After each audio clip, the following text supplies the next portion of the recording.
Welcome to this explainer. I am absolutely thrilled to have you here today. Look, we're going to completely demystify some of the most critical, yet honestly, frequently misunderstood terminologies surrounding gender equality and social justice.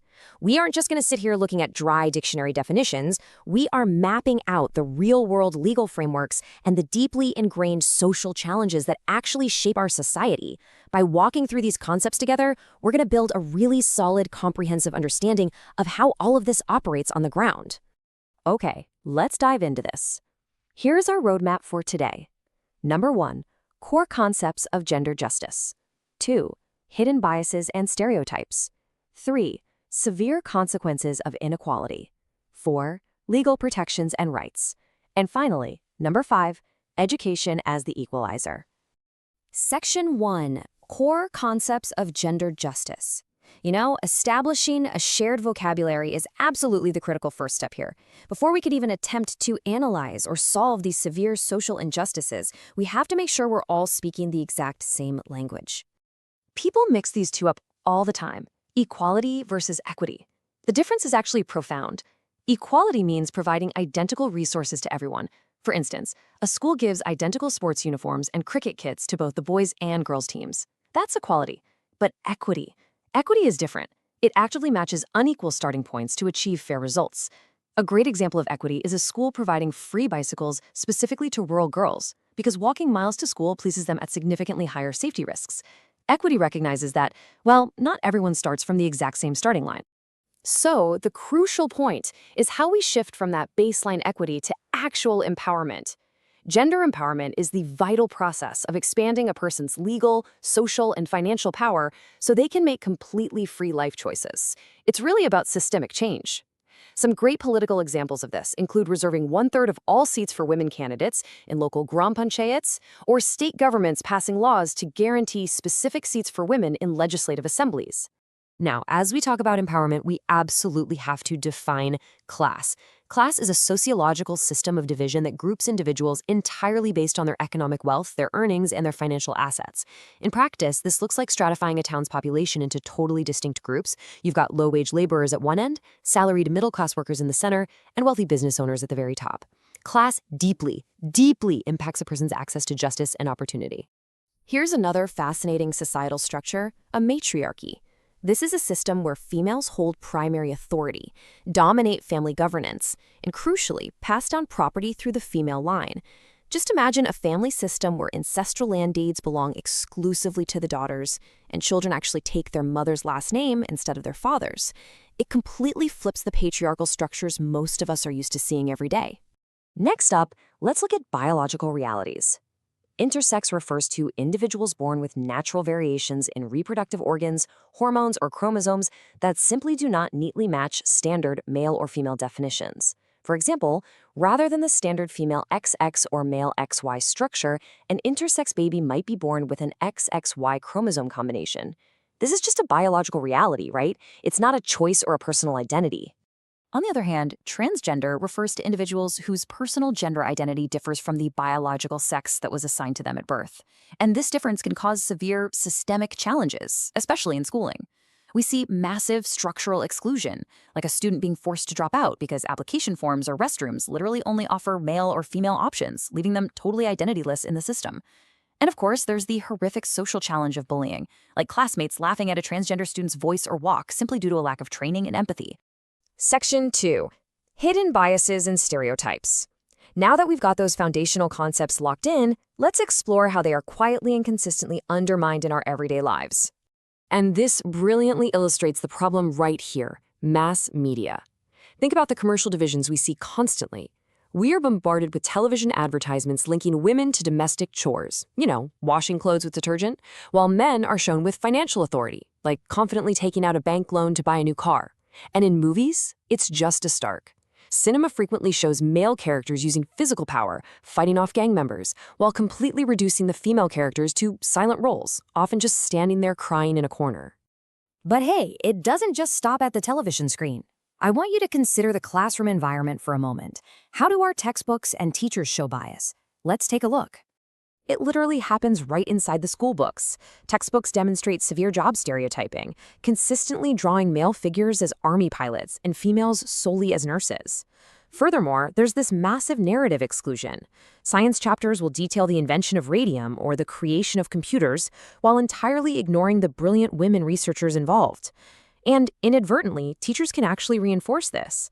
They might only call on the boys to solve difficult physics problems on the blackboard, or tell an outspoken girl to stop talking so loudly because it doesn't suit a quiet girl's nature. Section 3. Severe consequences of inequality.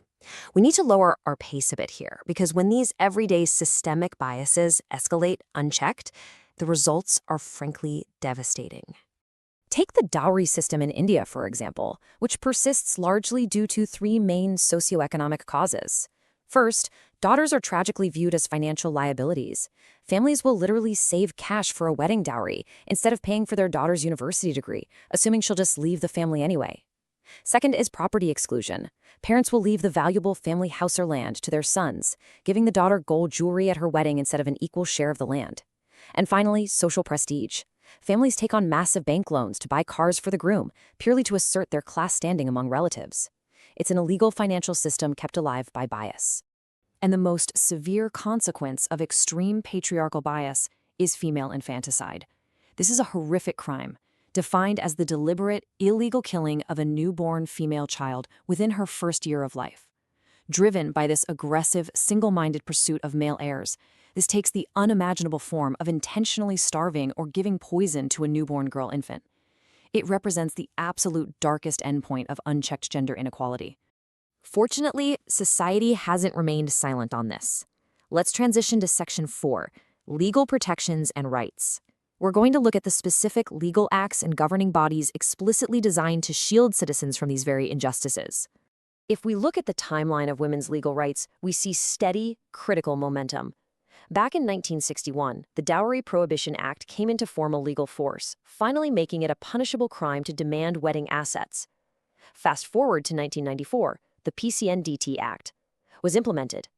The core objective here was to completely ban the use of ultrasound for sex selection, to halt female foeticide, literally making it a jail offense for a clinic worker to signal the sex of an unborn baby.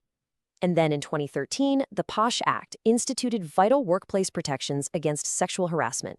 Let's move to and see how this builds structured defense inside offices. Under that 2013 POSH Act, workplaces are required to have an internal complaints committee, or ICC. It operates in 3 phases. First, officially registering complaints, like a female worker submitting a formal written claim about abusive language. Second, conducting an inquiry, where they review emails and privately interview witnesses in a strict 90-day window. And third, recommending punishments, which can include ordering the immediate termination of a verified offender. Beyond the workplace, massive national bodies hold the line. The National Commission for Women, or NCW, is tasked with protecting fundamental legal rights. They're the ones stepping in to investigate major safety violations at places like public universities. And when we talk about protecting our youth, there's POSCO, the Protection of Children from Sexual Offenses Act. Any school abuse case involving a minor student under 18 is strictly governed and tried under these specialized rules. Section 5, Education as the Equalizer. Laws are the shield, absolutely. But education is the engine of change. Let's talk about how inclusive schooling models are the ultimate long-term equalizers in our society. There are powerful frameworks actively fixing these inequalities right now. The KGBV residential scheme is just incredible. It provides secure, state-run schools with free boarding, clothing, and textbooks to re-enroll tribal dropout girls from marginalized groups. Just imagine 100 girls studying completely for free in a safe hostel. Then we have the coeducational model, which normalizes daily communication, removes that awkwardness, and builds mutual respect by actively destroying false ideas of gender superiority through shared group work.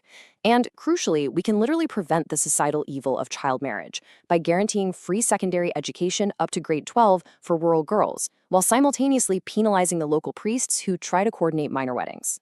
Schools can also be incredibly active hubs for domestic violence awareness. Here are 4 practical steps any school can take. 1. Organize parent workshops where counselors show hard data proving that domestic shouting directly drops a child's academic grades. 2. Have students stage street plays or no-code nataks out in local markets to publicly expose that beating a family member leads straight to jail time. 3. Boldly paint the National Domestic Abuse Hotline 181 right on the main school gate. And 4. Add weekly lessons using class games to teach kids emotional self-control, showing them how to handle anger through words instead of shouting. Now, what's really interesting about this slide is how we combine the physical with the philosophical. Structural solutions are required to lower dropout rates. We're talking about building separate, private toilet blocks for girls with running water and functional inside locks, and installing automated sanitary pad dispensers. But we have to pair that physical infrastructure with human rights education.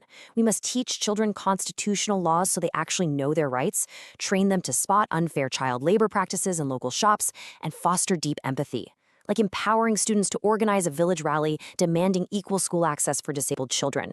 We've covered a tremendous amount of ground today, from the quiet, hidden biases in a math textbook to the absolute life-saving impact of laws like the PCP and DT Act. But knowing these concepts, that's really just the starting line. The real work happens when we log off. So I'm going to leave you with this final question to carry with you. How will you use your knowledge to spot biases and champion equity in your own community? Think about it, and more importantly, act on it. Keep learning,